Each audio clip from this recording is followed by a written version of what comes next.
Sister, I want to ask you a question regarding mercy. I had asked the Lord if money and power harmed people. And the Lord gave me a dream and said to me, no, what hinders them is what is in their hearts. While I was reading the Bible, God speaks a lot about mercy in Psalms and Proverbs, but I found a very beautiful verse in Ephesians 2, verse 4 and 5. Sister, will you allow me to read? Yes, sister, yes. It says, "But God, who is rich in mercy, because of his great love with which he loved us, even when we were dead in trespasses, made us alive together with Christ." So I respectfully ask you if you could speak in depth about mercy. Thank you very much, sister.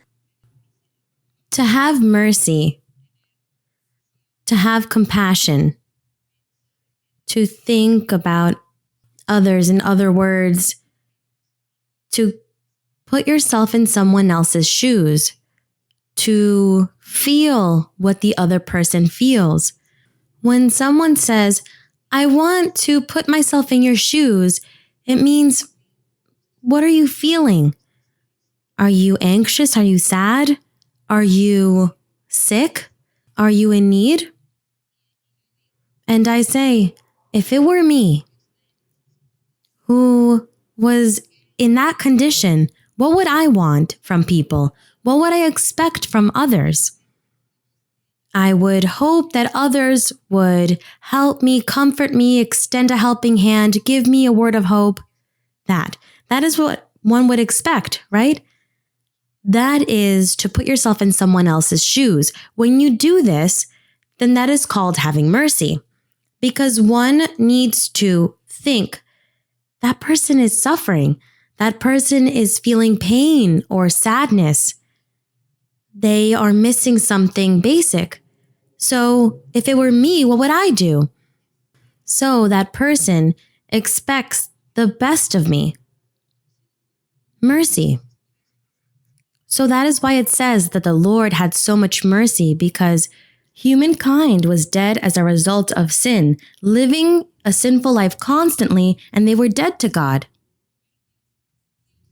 But God in that mercy said, I am going to have mercy with all of these people, and I am going to give them a way of salvation. I am going to send them the Messiah so that he may save them, care for them, keep them, protect them, shepherd them, so that he may give them happiness.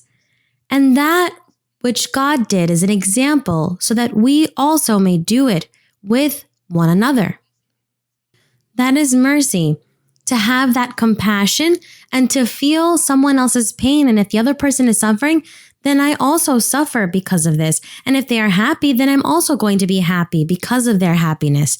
So I am happy because you're happy.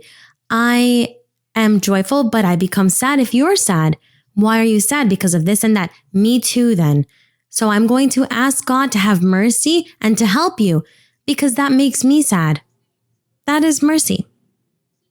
So since each day we are trying to find different ways to please God, we are aware of all of these things.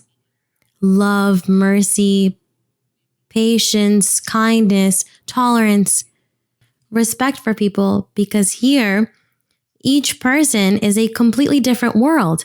And so we are all here to be together in harmony.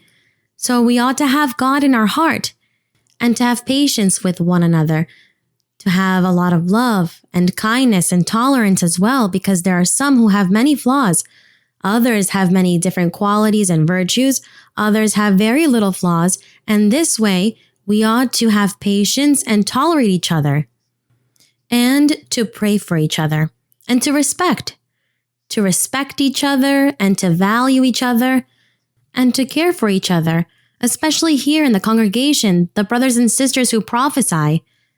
They become mothers and fathers of the believers, so they ought to keep watch and always care for people instead of scolding them and yelling at them and humiliating them, saying, do not sit here, sit back there. Why are you here in this first pew? You do not deserve to be here. Or you stop greeting them, or you offend them. No, that is a lack of mercy. Mercy is to talk, to care for people with a smile, and to speak with good manners. Let us leave this space for those who are new. This is for people who are here for the first time. Well, children, they play and they yell, so it's better for them to be in the back. But everything is done with patience, with good words, well-mannered, and with kindness. All of this entails mercy.